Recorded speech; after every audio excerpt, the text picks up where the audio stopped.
Cartoon Network has always been the pioneer of creativity with cartoons. They've created so many gems throughout the years, and they've never been afraid to take risks. Everything from comedy, action, and whatever the heck this is. There was a time where Cartoon Network could seemingly do no wrong. That is until 2009, with the birth of CN Real. Now, I already made a video about CN Real, so check that out if you haven't. In short though, around this time, Cartoon Network stopped creating beloved cartoons and instead focused on live-action garbage. CN Real lasted one whole year until 2010. Meanwhile, on other networks in the 2010s, it was more struggling. TV networks were all trying to compete with the internet, and in turn made some of the worst TV shows known to mankind. But during this dark time, one network rose to the occasion and had a bit of a renaissance. You guessed it, it was Cartoon Network. Some would argue that Cartoon Network in the 2010s was equal to, if not better than it was in the 90s and 2000s. So I hope you can enjoy this trip down memory lane as we reminisce and look back upon Cartoon Network in the 2010s.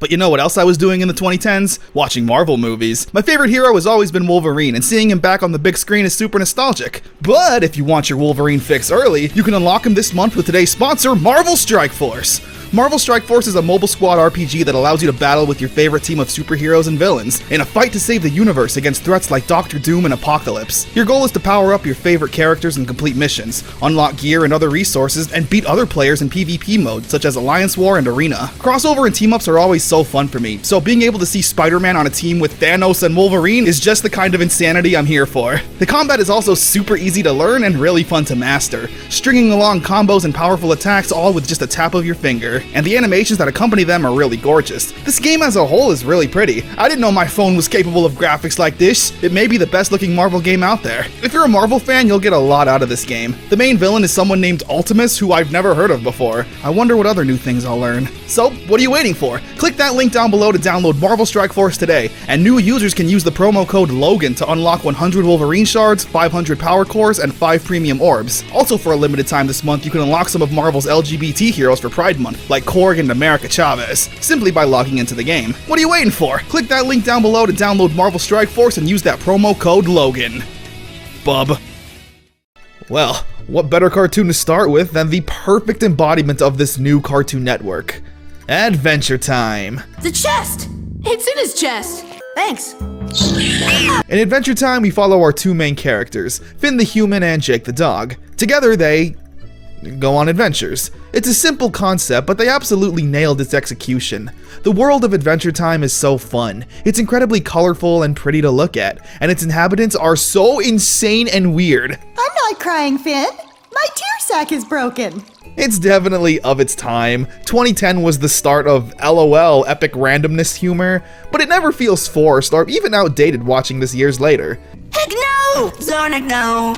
This isn't how I go. Mainly because every character in this show is a silly little fella. Now, despite being very silly and weird, Adventure Time wasn't just that. It wasn't a random high-energy brain rot show for kids.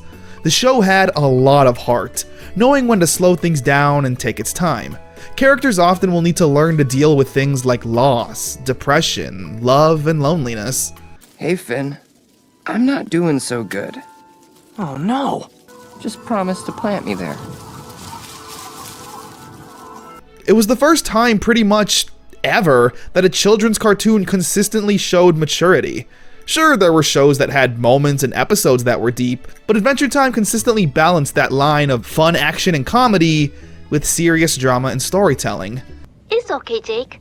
You always try to protect me and Finn, but sometimes we are going to get hurt.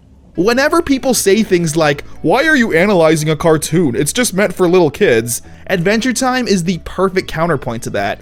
Kids absolutely loved this show. They ate it up. By 2010 though, I was in high school and wasn't watching, but my brother loved it. The show had so many memorable quotes and moments. Just give him the antidote already and stop being such a poser. The word adventure is so loosely used here. Sure, the adventure is sometimes actually going on a quest, fighting a bad guy, and saving the world, but other times, The adventure is just making friends with a new creature, or simply hanging out with your friends.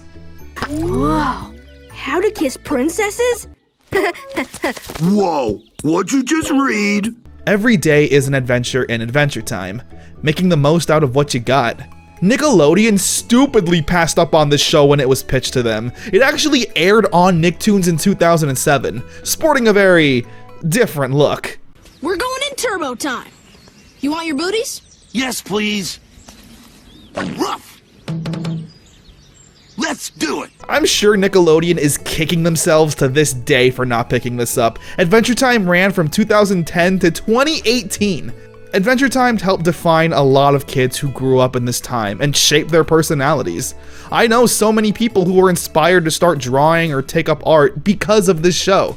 And in 2023, it received a spin-off show called Fiona and Cake. Adventure Time was such a success, and clearly it became the blueprint to creating a successful cartoon in this new age. As we get deeper into this video, Adventure Time's influence will clearly become more prominent in the shows to come. Because Adventure Time had everything. Action, comedy, drama, heart, and most importantly, adventure. So I've decided to group these three shows together, mainly because they all came out pretty much at the same time and all have a similar vibe to them. Ben 10 Alien Force, Generator Rex, and Symbiotic Titan. These three are all straight up action cartoons, a genre that feels very much of the mid-2000s. These type of cartoons would slowly start to disappear entirely from TV as the years went on. These cartoons had a focus on action. The fights, villains, and powers were at the forefront, while character development and emotions usually came secondary. The visuals are very mid-2000s, very sharp and anime-like, similar to Teen Titans and Avatar. Western anime, is there a word for it? I don't know. What do you know about girls? Ben 10 Alien Force was a sequel to Ben 10, with Ben now being a young adult.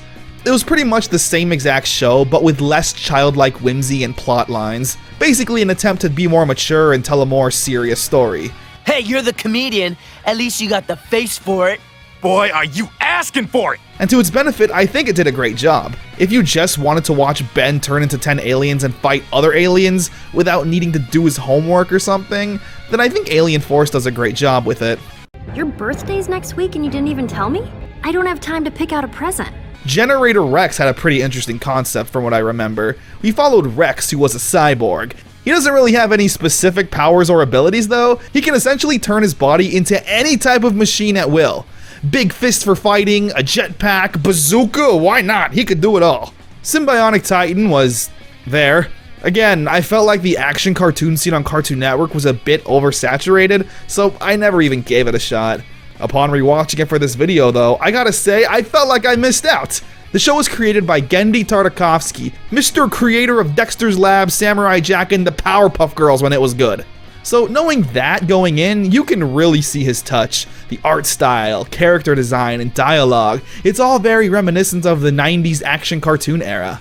Care to tell the class a little bit about yourself? No. There's also Peter Griffin. There's no more unironically actiony and edgy shows for kids anymore. A great time in an era of Cartoon Network that needed to recover from its live-action garbage. Huh, I sure hope this show is regular.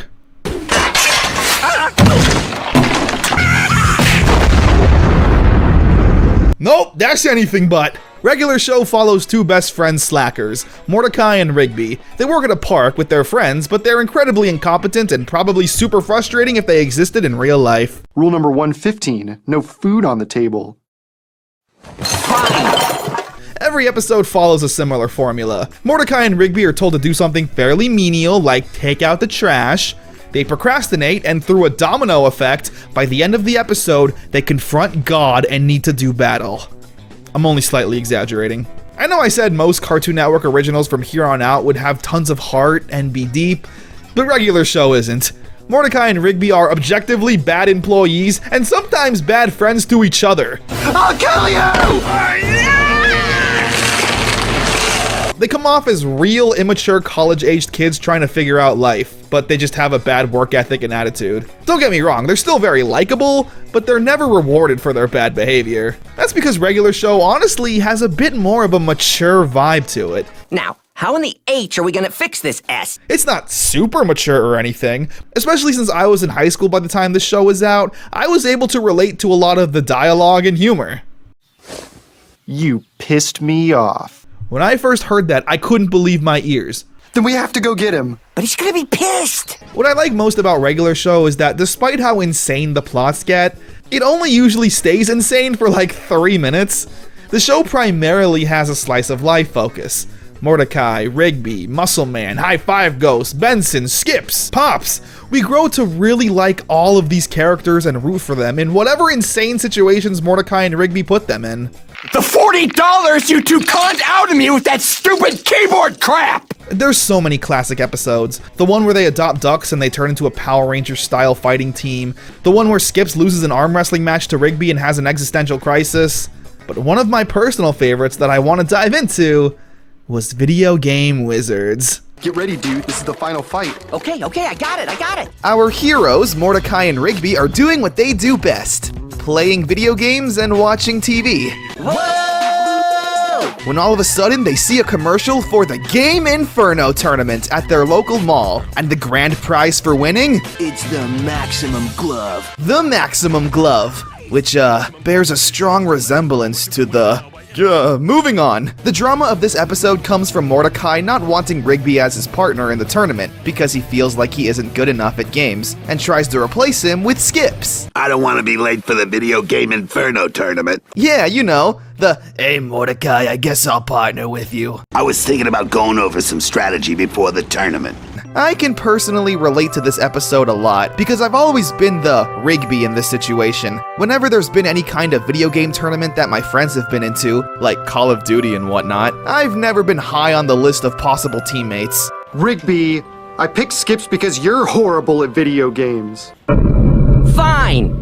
The episode has a nice wrap-up. Mordecai and Rigby fight over this petty situation and come to the realization that their friendship is what matters most, more so than any kind of tournament or prize.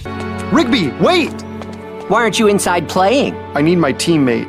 The one I should have asked in the first place. Huh? I want that glove, but I want my friend back more. However, just like with every Regular Show episode, the last few minutes are a crazy paranormal otherworldly adventure. As a reward, I will grant you maximum gaming power. So yeah, that about sums up Regular Show. A bit fun, a bit wild, a bit edgy, a bit of everything, but normal.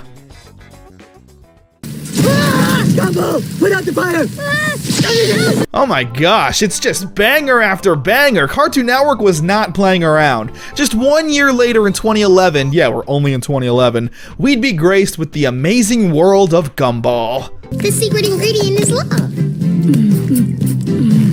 Gumball is honestly the most visually spectacular cartoon I've ever seen, utilizing everything from traditional 2D animation, paper mache, 3D models, puppets, whatever the heck cool 3D effect carry is. It's such a treat for the eyes. The show follows the everyday shenanigans of brothers Gumball and Darwin Watterson. These two are somewhat troublemakers and somewhat outcasts, always causing a scene everywhere they go. I've got such a craving for some anchovies and peanut butter. Hurry up, please. I'm sitting for two. But they always have good intentions, and at the end of the day, that's what matters most. I'd say creativity is Gumball's biggest strength. You literally never know what you're in for with each episode. I remember there was a weird reference to How Too Basic when Gumball was making a sandwich. A lot of the facial reactions the characters make are also references to anime on occasion. It's all just a fun and insane time. It's a hard show to imagine pitching. Like, what do you say to an executive at Cartoon Network to get this show going? Yeah, it's about a cat and a fish who live in a middle-class household and they do things like go to school and join cults on occasion. You know what I mean? Asterisk looks away all flustered. You want to be friends with Akane? Chat with me now and win dollars. What? Dude, what the what were you role-playing? A bot! So even Akane's conversation wasn't real? However, despite the show's insanity and sometimes complete randomness, it has a lot of heart. There's an episode where we learn why the super hardworking and talented Nicole married a deadbeat idiot like Richard, and it genuinely made me tear up the first time I watched it. One of my personal favorite episodes, though, was the console. You got me a game! Child? Made in Chainor? Gumball's dad gives him a bootlegged Game Boy. JRPG titles never make sense. They're just random words thrown together. That, of course, by cartoon logic, magically transports him into the Final Fantasy knockoff world of Inverted Paradox. Sorry, I forgot your name. Please enter name? I've trapped us inside a video game. And immediately, all RPG tropes from Pokemon, Final Fantasy, you name it, come into play in the most hilarious, self-aware ways. Please, my butt. Tell me what is going on. This episode constantly puts a smile on my face. Gumball, or my butt, Darwin, and Anais traveling to town and encountering generic RPG problems, and Gumball attempting to use logic to solve them is so charming.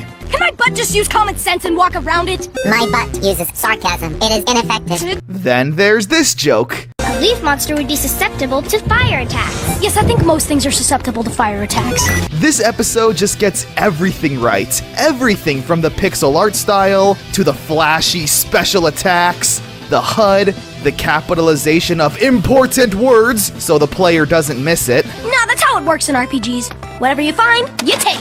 I don't know. There was no Buddha playing? For me personally, this is the best video game episode in a cartoon, because JRPGs are my favorite genre of game. I love the Tales series after all, and it's a genre that doesn't get parodied too often in the mainstream, so seeing Gumball perfectly parody its tropes and mainstays is so awesome. Yeah, well, you did reject the alternative outfit. Yeah, I don't think that was age appropriate. Gumball probably has the most clever writing in modern cartoon history, appealing to both kids, teenagers, and adults alike. Wait, don't you kind of want to hear that awesome battle music one last time? And after seeing this episode, I really want some kind of Gumball-themed JRPG. I would play the heck out of that. And I would 100% it. Congratulations, you completed the game at 89%. Yay! What do you mean 89%? Do you want to start a new game? Yeah, an amazing show that ran from 2011 to 2021? What? Jesus! Well deserved, though. Alright, here's a couple of shows I've never heard of in my entire life. In Robotomy, we follow robots. He finds you threatening. Did he chop your legs off? No! 'Cause you're a sissy boy. The average day in the life of a robot. What's interesting though, from what little I watched, it seems they were really trying to appeal to an older audience.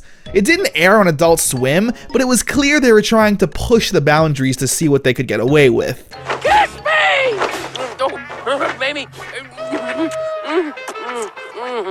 No. The result is that it's not as entertaining or fun for children, but it's also not crude enough for teenagers. It's a weird mishmash of kids not liking it and teenagers not liking it. What are we gonna tell Frenemy? We never said we were exclusive. We can see other sites if we want. Personally, as an adult and years later, I thought it was a nice little show. The dialogue is naturally where Robotomy will shine with its epic, not for kids, not for teens jokes. I want you to know that you're the only robot in the world I really wanted to poke. There were only like 10 episodes produced and it ran for a year. Can't say I'm surprised.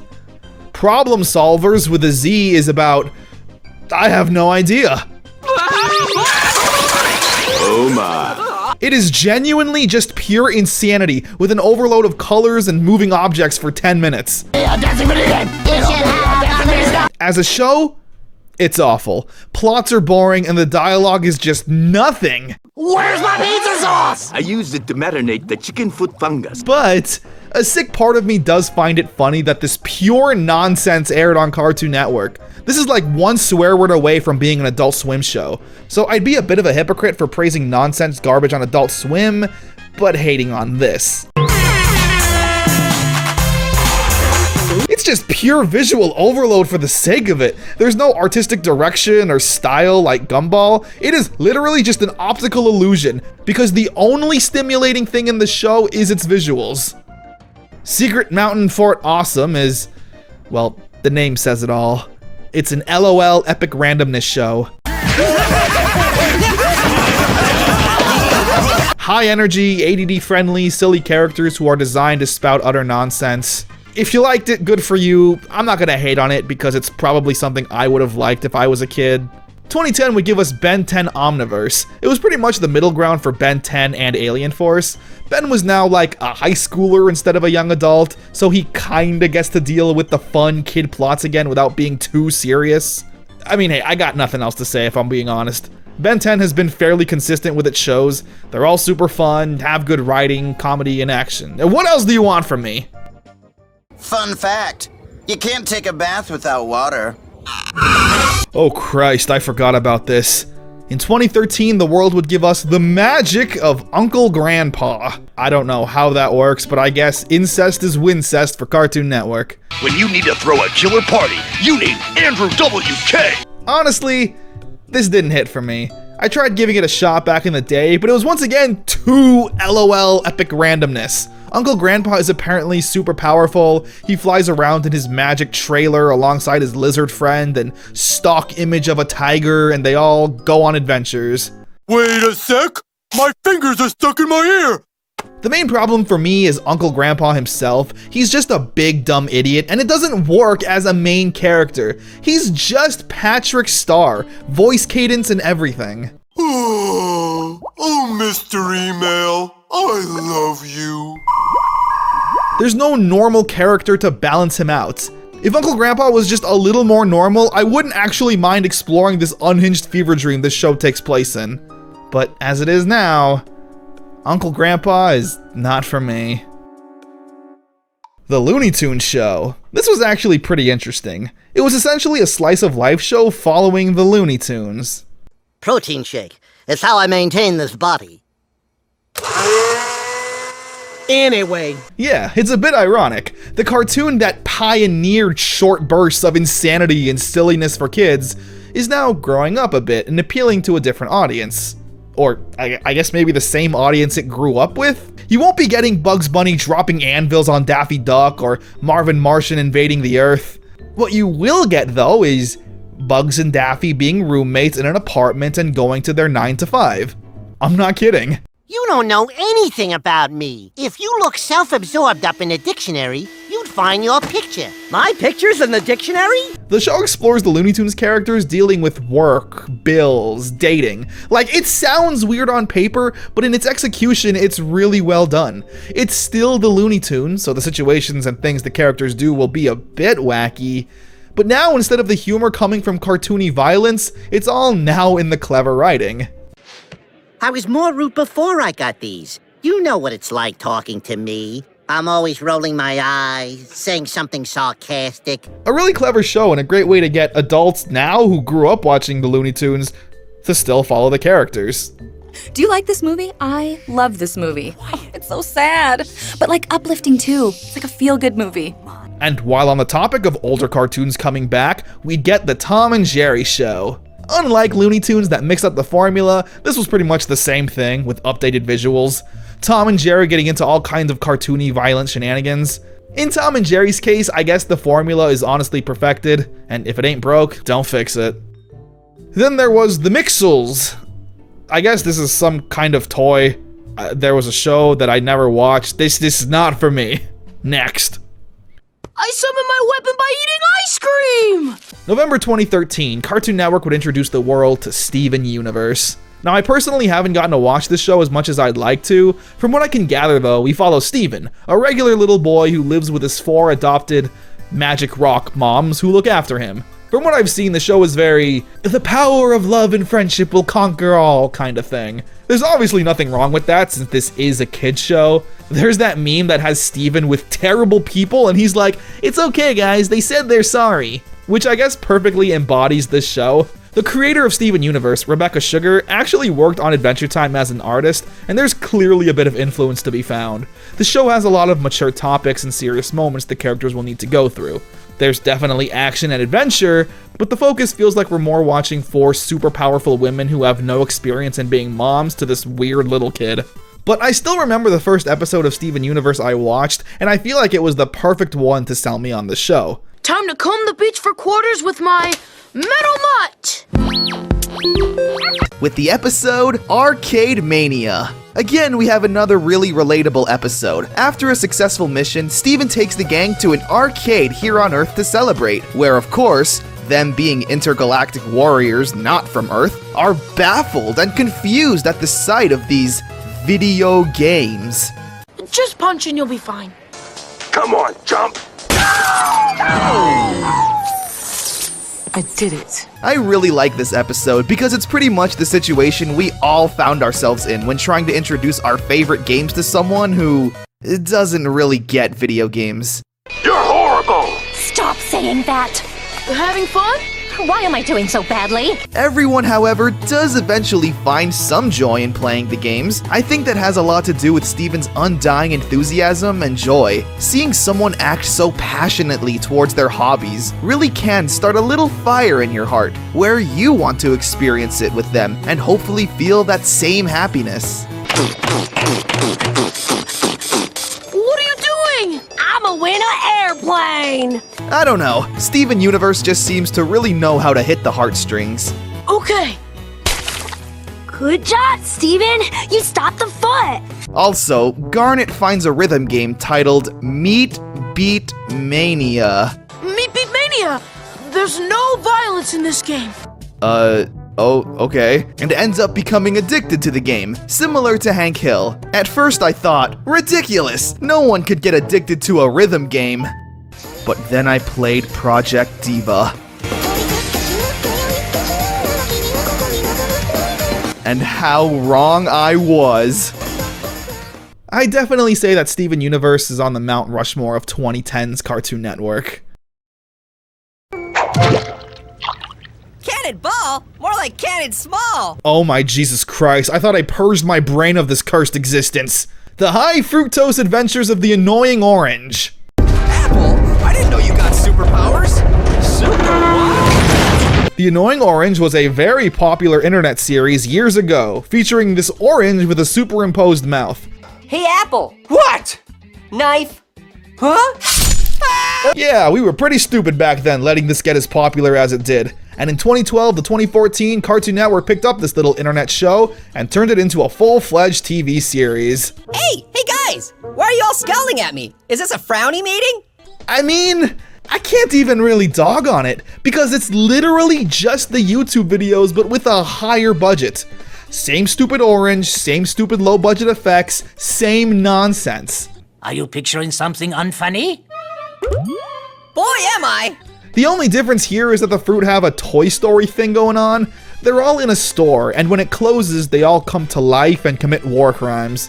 The only new addition is Tobuscus as the store worker. Yeah, everyone's favorite insane lunatic. I guess this show is technically the best and most faithful YouTube coming to TV transition out there.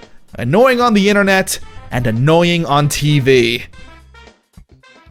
So I'm once again gonna lump a group of shows together because they all had a similar vibe. In the 2010s, Cartoon Network launched the DC Nation block, where they produced a lot of action cartoons, as well as some other action shows that weren't DC focused. There was Young Justice, the Thundercats, Green Lantern the animated series, and Beware the Batman.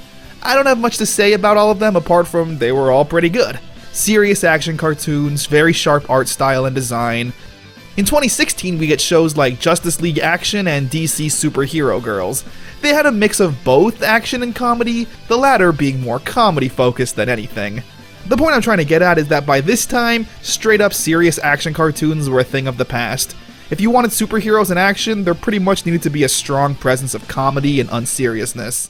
And the one cartoon that personified that more than anything, and I still have a deep hatred for... Sir! Yes, sir! I'm dancing! Teen Titans Go! Yes, I am one of those angry man-children who was disgusted with the show when it first came out, and I still hold a grudge all these years later. It's like my tongue was in a deep sleep and a spicy prince came and kissed it back to life. Look, I get it. This isn't the Teen Titans I grew up with. The serious and dramatic action cartoon that consistently told engaging stories, had amazing voice acting, fight scenes, a memorable opening, and was pretty much my obsession with serious action cartoons. This isn't that. It's a show for snot bubble-blowing babies. When I say I want, you say pie. I want pie. I want pie. I think what upsets me the most is just the tease. Teen Titans ended on this very ambiguous and pretty sad ending. A follow-up would have been nice, even if it was just one episode, but we got nothing. But in 2013, 8 years after this show was dead and buried, Cartoon Network dug it back up, brought back all the original voice actors, and made this. Mine! I got first! Hey, no fighting! Why revive Teen Titans specifically with the original voice actors? Stupid little drooling babies didn't watch the original show, so there's no reason to try and bank on that nostalgia. The show itself is just whatever. It's aggressively annoying and over the top with loud characters. LOL epic random humor, rapping, and a barrage of ADD nonsense that comes at you at a million miles a minute.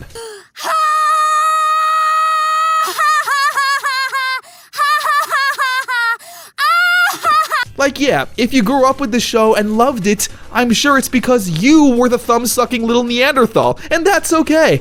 What blows my mind most, though, is that this show is still going on. This is like Cartoon Network's longest-running show, probably ever. Over 10 years of this.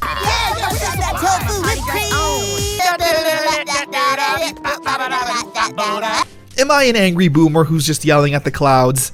Yes. Will I change? No. Here's a show that I feel like gets a lot of unfair hate. Clarence. You want some?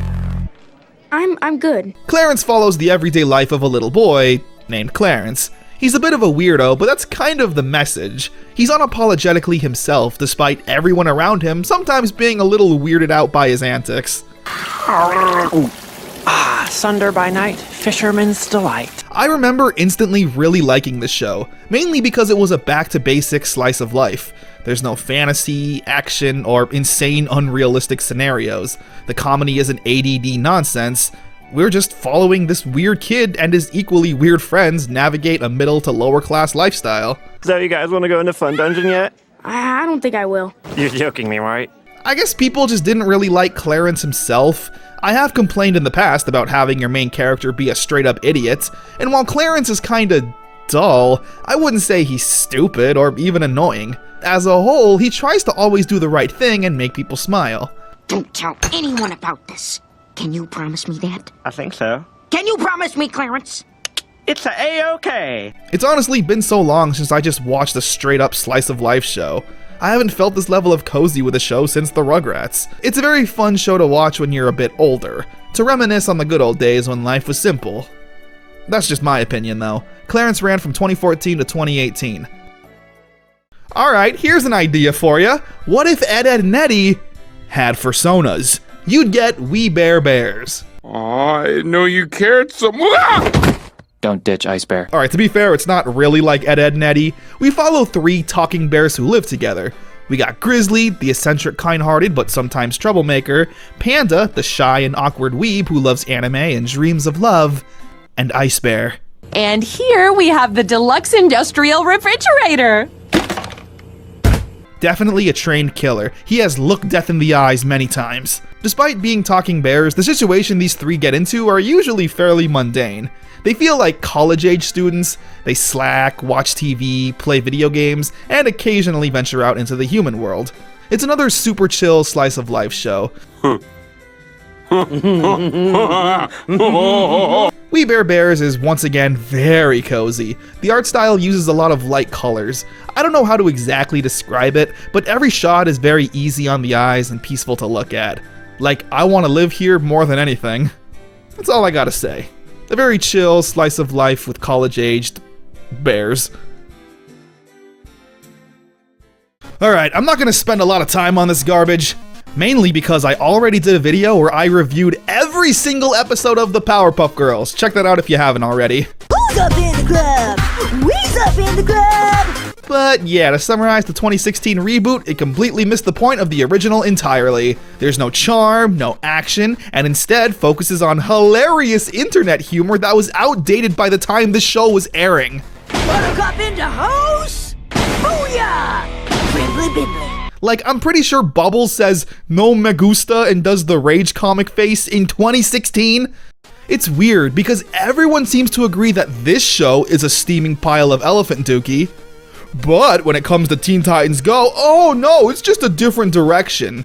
Yeah, I wasn't done hating on that yet. Back to this new Powerpuff Girls though, it's pretty much the worst thing I've ever seen in my entire life. The biggest bastardization of a reboot to ever exist, and why they dug up the corpse of the Powerpuff Girls to make an LOL epic random I love to internets cartoon is beyond me.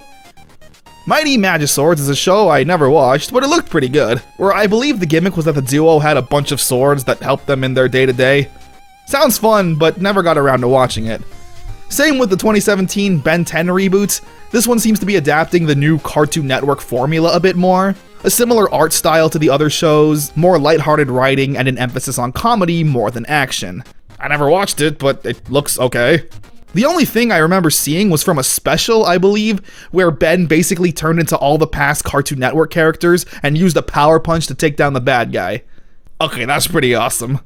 Okay, KO. Here we follow a kid named KO who wants to be the greatest hero and fighter there ever was. It's the most anime cartoon I've ever seen, and what I mean by that is that it's very obviously a Western style cartoon with its comedy and writing and art style, but the anime influence on it is super fun to watch. I've only just started watching this show, but I've loved every second of it. Again, it's not really deep or off the beaten path with its concept. Now, my personal favorite episode of OKKO is when he teamed up with Sonic the Hedgehog. The episode starts and boom! Sonic bursts through the door. That's it, here he is. KO is apparently a huge Sonic fan, which is great for the purpose and pacing of the episode. There's no need for introductions and needless backstory. It's safe to assume that any young viewer at home already knows who Sonic and Tails are, so they decided to just go with that route with KO as well, being an overly hyped fanboy. I can't believe I'm talking to the Sonic! Yeah, he knows all of Sonic's facts and even draws his own fan art. And this one's from when you fought the ultimate life form. Let's just hope there's none of this in there. Sonic, however, is pretty impressed and offers KO to be his little buddy, right in front of Tails. Nice to know I'm so easy to replace. Aw, Sonic, why are you such a dick? It turns out the reason he came to this world is because he received an ad for Gar's Bodega's best chili dogs in the multiverse. Sure, why not? This of course ends up being a trap where KO's friends get kidnapped, and it's up to the trio to save the day. For only being 10 minutes long, the episode honestly is chock full of charm, humor, and heartwarming moments. KO needs to learn to spin dash, and Sonic just says, "Do it."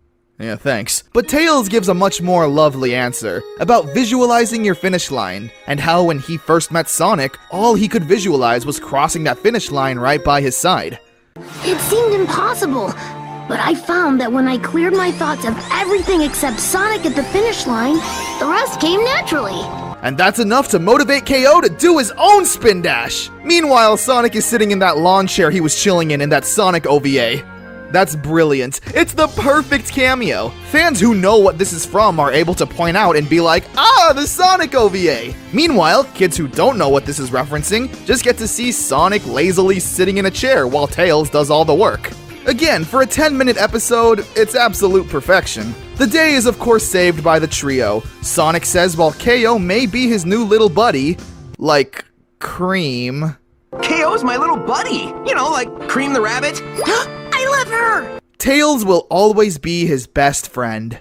Sorry for getting jealous earlier. That's okay, Tails. Live and learn, right?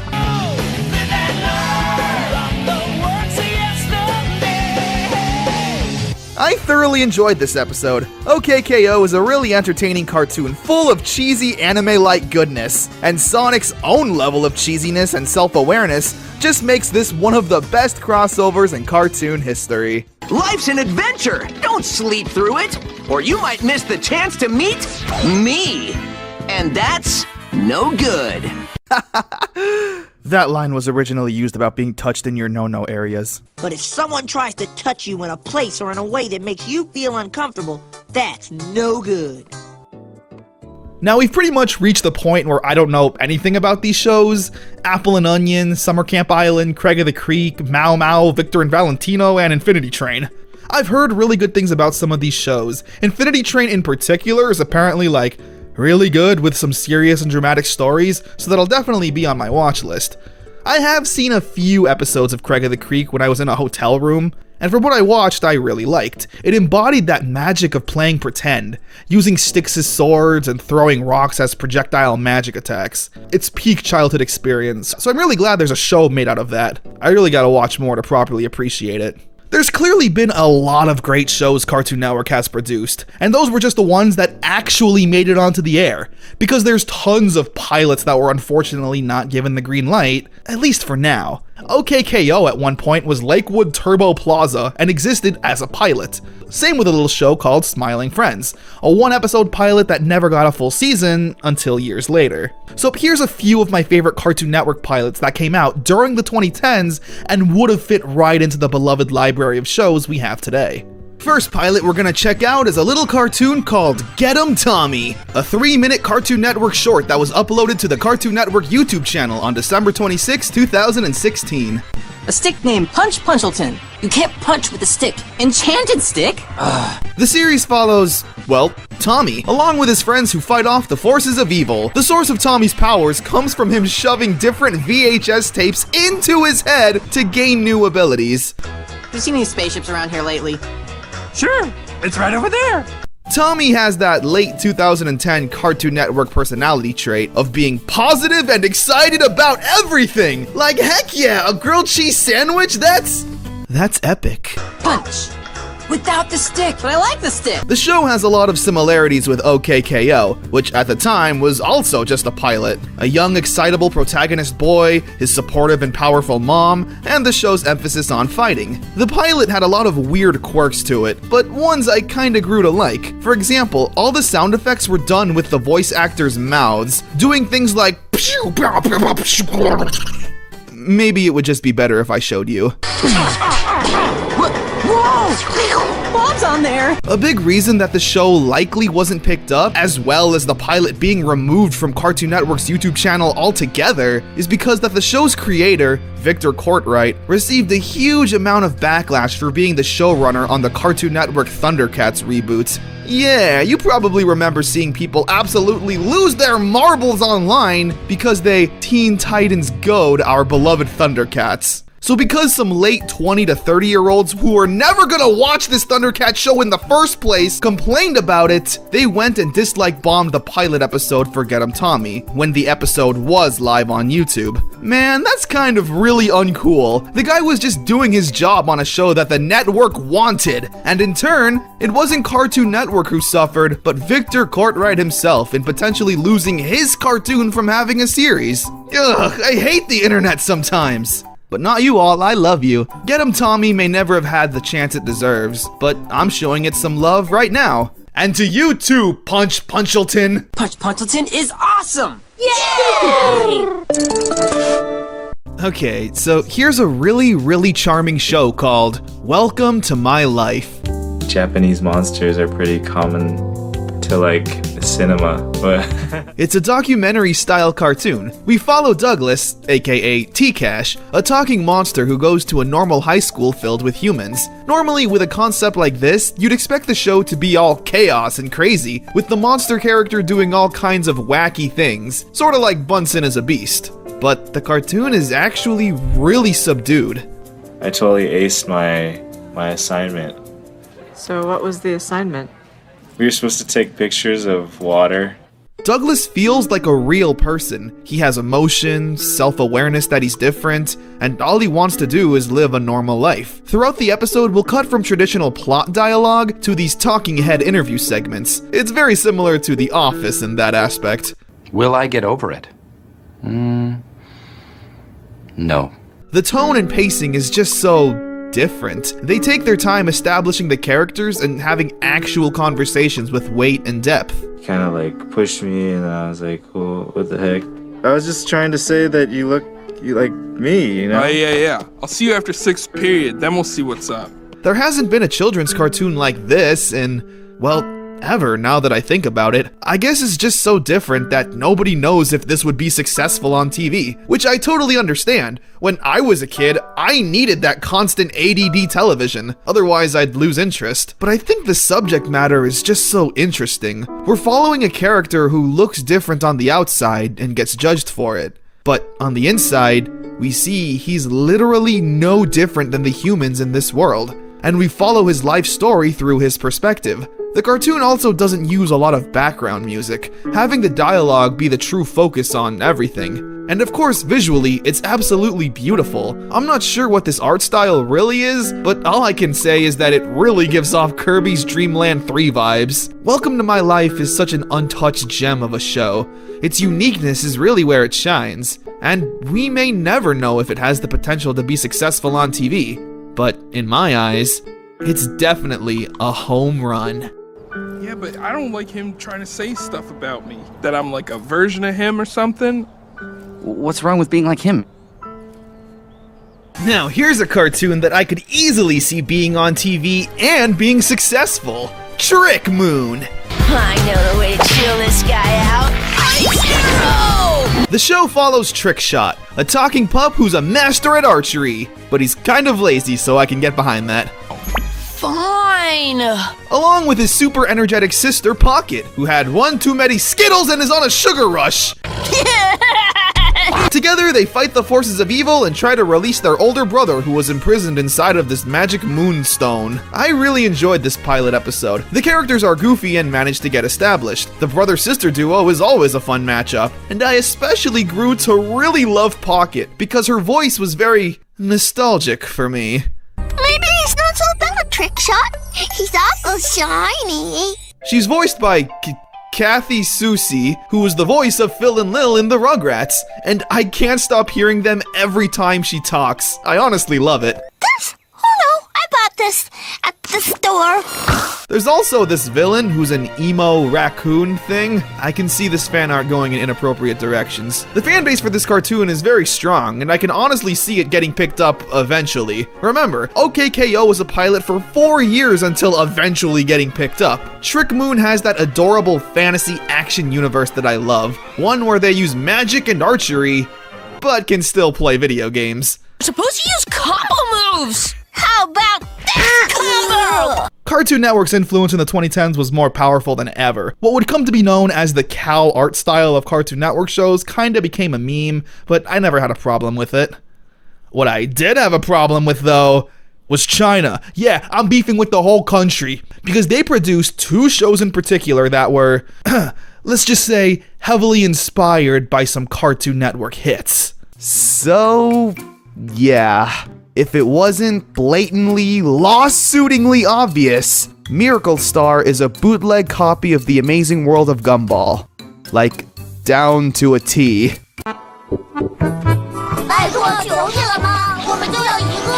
It's kind of frightening how well they ripped this off.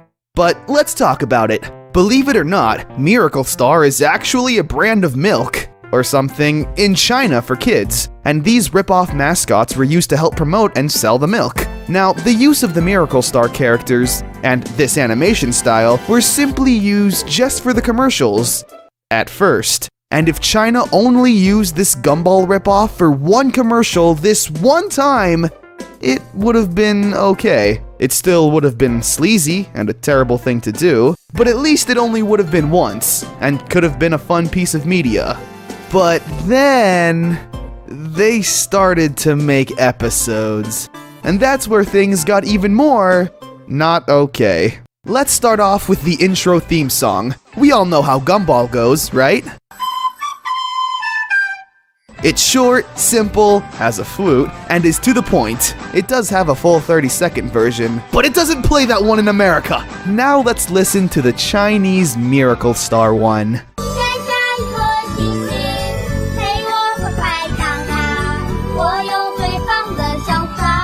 Oh wow! That's the most terrifying thing I've ever heard in my entire life. Alright, maybe I'm being too harsh. I guess not being able to speak Chinese doesn't help. So let's just check out the episode.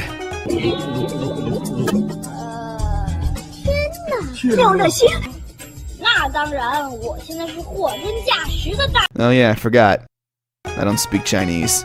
Well, that shouldn't be a problem. Let's just go over to the Miracle Star Wiki, I can't believe this is real, and learn about the episode. Alright. Okay, so it turns out that Nihao Gumball over here wants to become a big-time eater like his dad, who, oh wow, is also a totally original, not ripped-off character.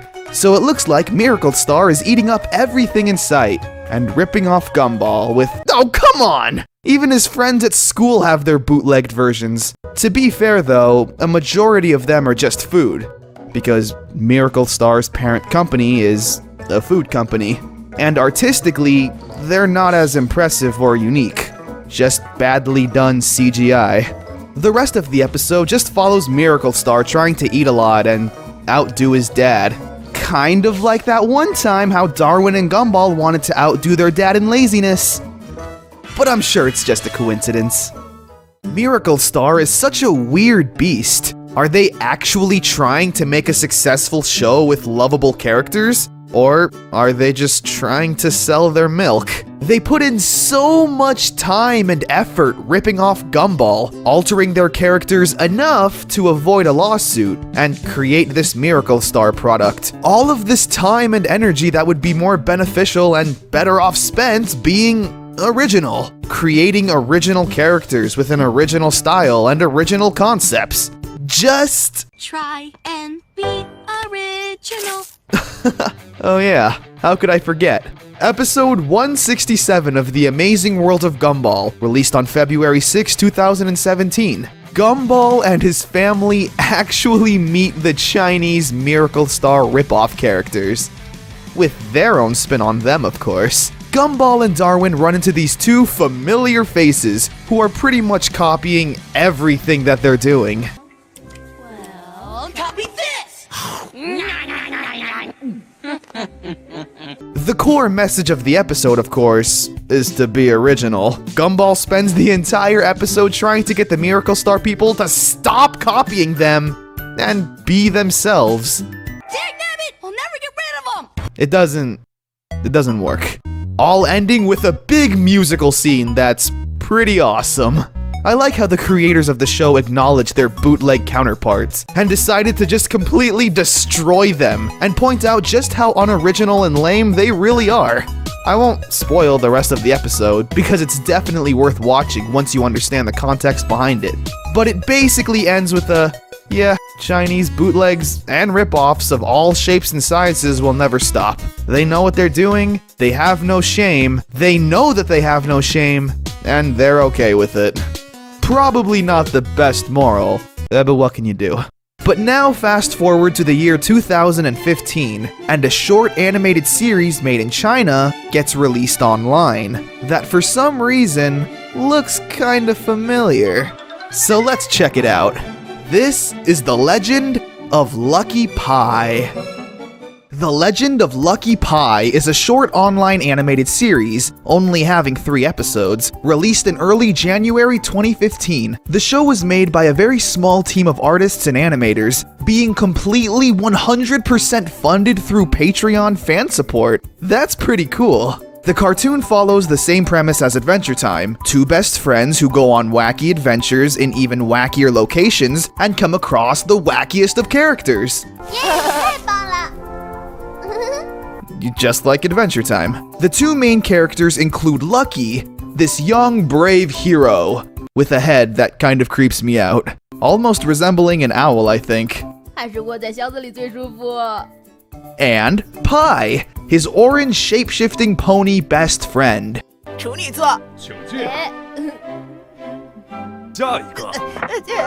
Hence, Legend of Lucky Pie. Now at first glance, you might just pass this off as a cheap, soulless knockoff of a popular series, trying to capitalize on its popularity. But while The Legend of Lucky Pie does have a lot of similarities and inspirations from Adventure Time, it actually manages to somewhat stand out and be its own creation. Just listen to the theme song and let that set the tone for this series. 每一天我们都在一起，为梦想为正义而努力。 Aww, it's really sweet and soft. An acoustic guitar can make almost anyone go, "Aww."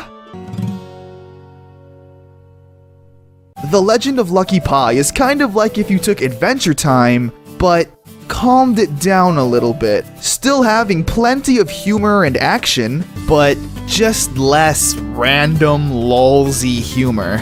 You know. We gonna make a rhyme so I can rap this time. You know, that's just what modern cartoons like to do nowadays. 20 on the next bar for stepping to me wrong. I mess around and make you achieve my theme song. Lucky Pie is more cute, I guess is the best word to use. Lucky and Pie are kind of like an even more innocent version of Finn and Jake, always having lighthearted and childlike conversations. 我今天运气超好的，可是这可能带女朋友。不约，我对星座不感兴趣，还是窝在箱子里最舒服。我会把你的纸箱吃掉的。你敢？ Unlike Miracle Star, the Gumball ripoff show, The Legend of Lucky Pie has more critical praise than it does hate. A lot of people seem to really like the show. Here's why, I think. Miracle Star tried to rip off Gumball down to an exact T. The animation style, the humor, the jokes, literally everything. The Legend of Lucky Pie does obviously have a lot of similarities to Adventure Time, but manages to have a breath of fresh air. The animation style is obviously Adventure Time inspired, but it doesn't have the same exact look and style to it. It kind of has an early anime feel, you know?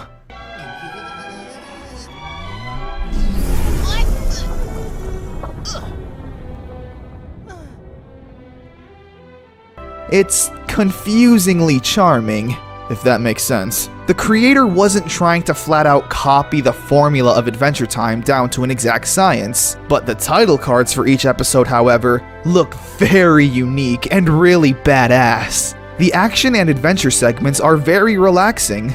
Hold on tightly!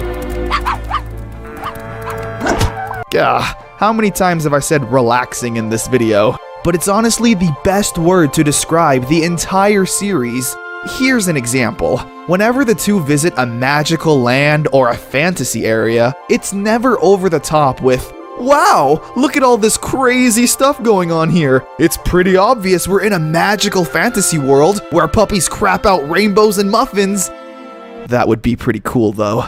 No, instead, it's more of a slow walk through a fantasy park, full of childlike wonder and intrigue. Yeah, we are in a fantasy world, and it is really exciting, but we're given time to truly get immersed and look at all of the wacky and eccentric creatures we come across. Every single character we meet during the show, whether they be major or minor, is beyond lovable, mainly due to the writing. You see, in America, we have this weird obsession with the words dude and bro. If a character says dude or bro, then they're obviously relatable and the cool characters for the kids. Dude, trade me jobs! That junk is rude, little dude. Hey man, that's disrespectful now. Come on, have some respect. In The Legend of Lucky Pie, every character pretty much talks like they're genuinely the happiest person on the planet, and nothing can ruin their day. 那是我今天的幸运色，它能让我幸运值加1。好吧，这边幸运哥。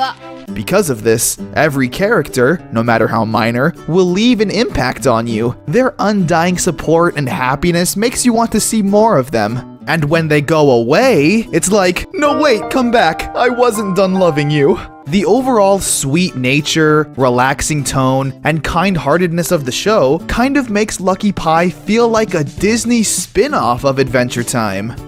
Kind of. The Legend of Lucky Pie was met with pretty well-received comments and reviews, usually in just a few words. To quote some of them, they called the show pretty damn cool, pretty cute, they did alright, and the cutest, just to name a few. Some people apparently don't know how to make sentences. D-.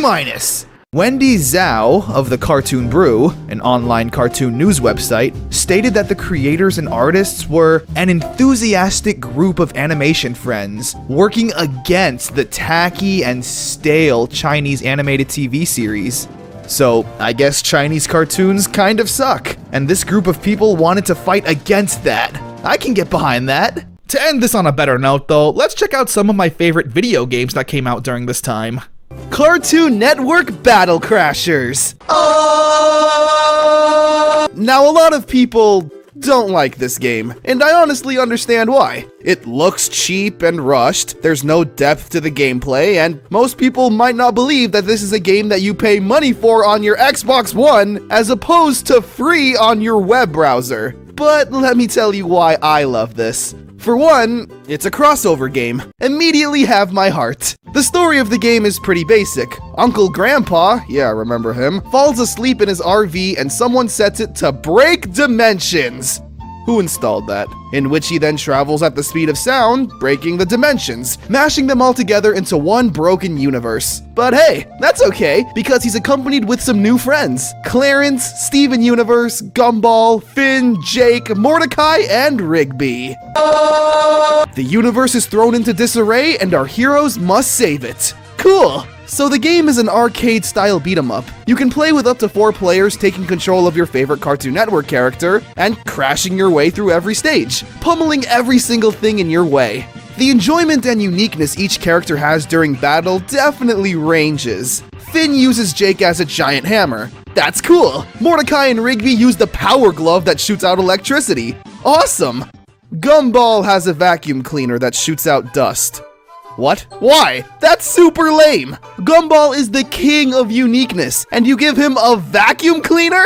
Steven Universe blows bubbles with his gum. That's even worse! The game also doesn't have any combos, which is kind of a staple in an arcade-style beat-em-up, considering they get very repetitive and monotonous very quickly. If you play Final Fight on the Super Nintendo and hit the Y button 5 times, the character will string together a combo utilizing different attacks. This makes the game feel somewhat interesting after long periods of playing it. Battle Crashers, however, only does the same single attack every time you hit the button, which gets old.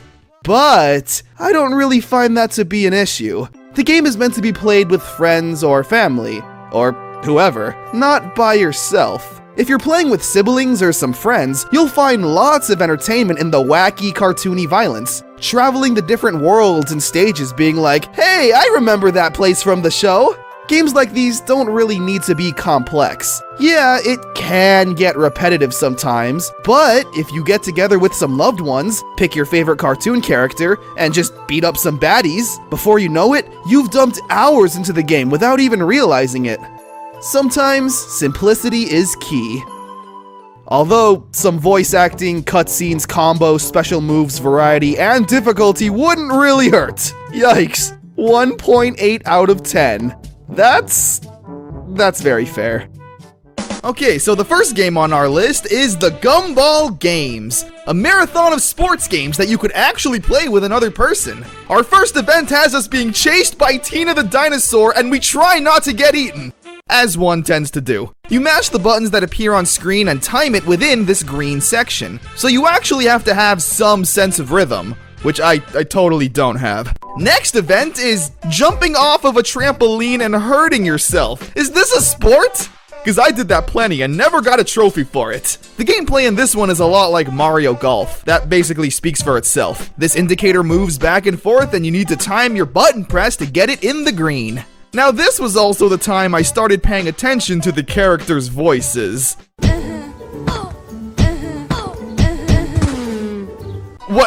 Why do they sound like that? Are they enjoying the pain? That's not what I want from my Gumball cartoon! Unless Nicole is involved. Up next is Jousting. It's a button masher.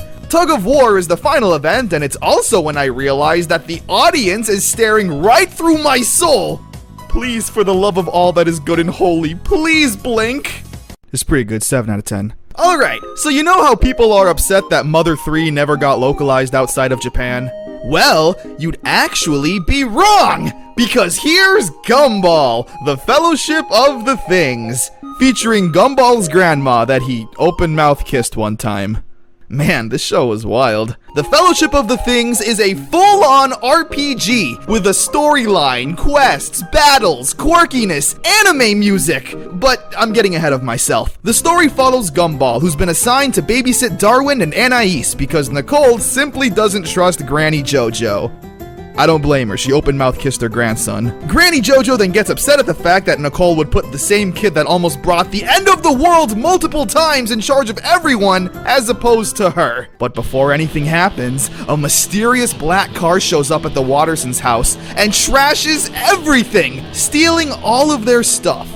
So, with Gumball in charge, with great power comes great responsibility, and goes forth to find all their things. Now, I'll start off with a little criticism, and it's that the game definitely gives off RPG Maker vibes. Like, if I told you that I made this when I was 14, it wouldn't be too far-fetched. But, now for the good.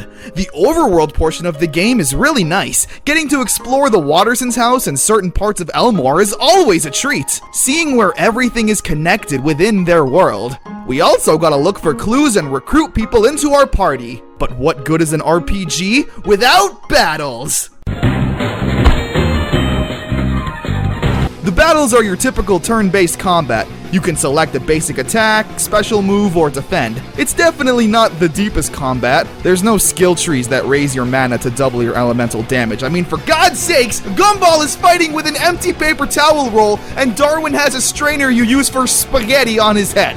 The enemies are also pretty interesting. They start out as your basic cartoony zombies and evil tuna can, as one does, but slowly start looking more like genuine nightmares. These monsters have such a contrasting art style compared to everything else, which is right up Gumball's alley. The visuals are the first thing that comes to mind when I think of Gumball. And that's pretty much the entire game. It's fairly long for an online flash game, and will get pretty repetitive since you're just looking for items and battling, but whatever, it's still really cool. We need more RPGs that focus on children characters using everyday items and everyday scenarios like, I need to get back my iPad. Oh yeah, and in case you're interested, it was Granny JoJo. She stole everything to teach us a lesson about how technology is bad. Yeah, you know what? Maybe she should have taught us a lesson about how you shouldn't open-mouth kiss your own grandma! Yeah, at least the music was cool. Creepypastas! Or scary spaghetti if you're a true literary schooler like myself. This next game obviously isn't on CartoonNetwork.com, but I'd be remiss to not talk about it. Did I use that word correctly? Close enough. This game is based off the supposedly lost episode of Gumball, The Grieving. All information involving this lost episode can be found at Geoshia's Lost Episode Wiki, so you know it's legit. The creepypasta story itself is like extremely long, so I'm just gonna sum it up super quickly. Basically, this person was watching Gumball one night at like 4 a.m., which already doesn't check out, because that's when Adult Swim is on. You should have been watching reruns of Robot Chicken instead. Anyway, the episode starts like normal, but with, of course, cursed creepypasta music. But then cuts to Gumball, who's in school by himself at night, being sad. Well, geez, that sure is peculiar. We then cut to Richard, who's crying. Let's see here. Jump scares. We then cut to the principal, who's talking to the parents, who are still sad. Random footage. Anais loses her head. You know, okay, I guess I could see that happening in a regular episode. And Gumball hangs himself. That's just great.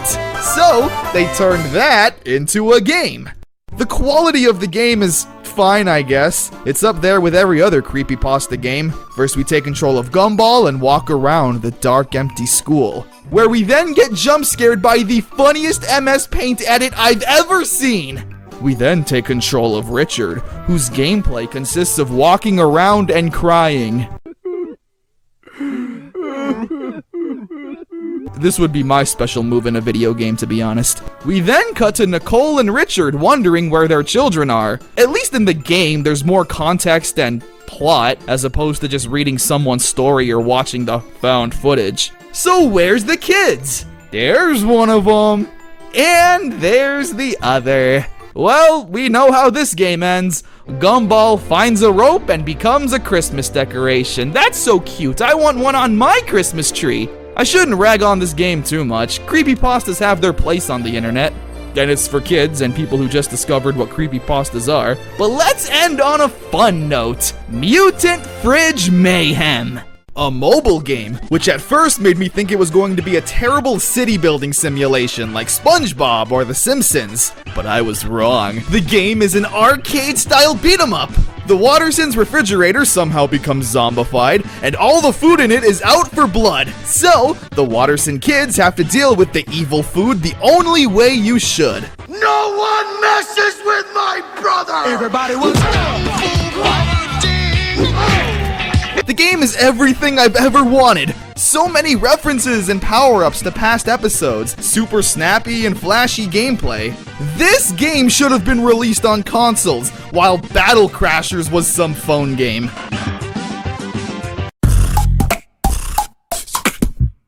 Alright, so just for the heck of it, here's something called Gumball Watterson Run Ball. The instructions here are in Ratatouille, so there's no luck for me there. Oh my god, this music! This is amazing! There's a missile! Oh. I'm sorry, but what killed me? This is so intense. That's a mirror that dropped! Look at that background. Oh no, that's not good. That's not good, Gumball.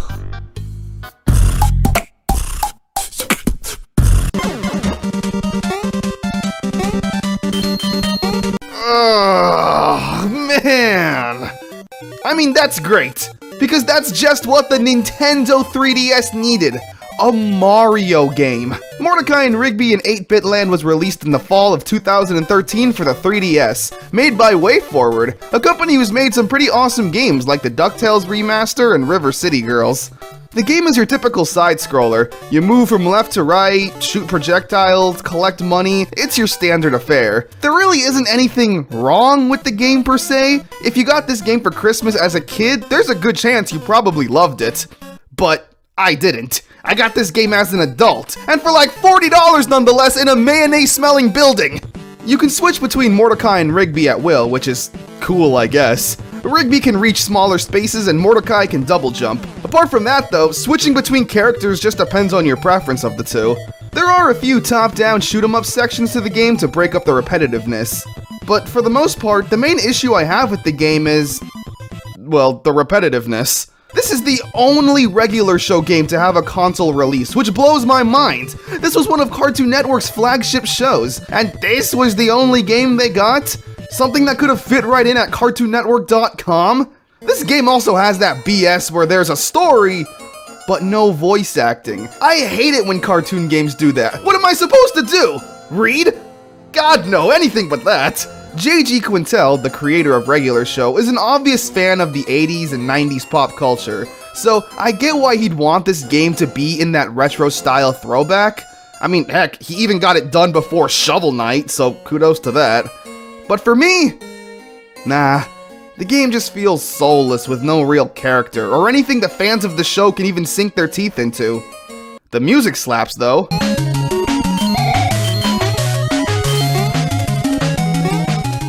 Sheesh, and with all of that, we come to the end of Cartoon Network in the 2010s. Obviously, it was incredibly successful and beloved. Even the quote-unquote golden age of Cartoon Network in the late 90s and early 2000s didn't have as good of a run as this. So many classics that honestly still hold up to this day. There's a good chance I didn't mention some show because I simply forgot and am dumb. So let me know everything down below. Your favorite cartoon of the 2010s, memory, anything. Stay cool, and I'll see you guys next time.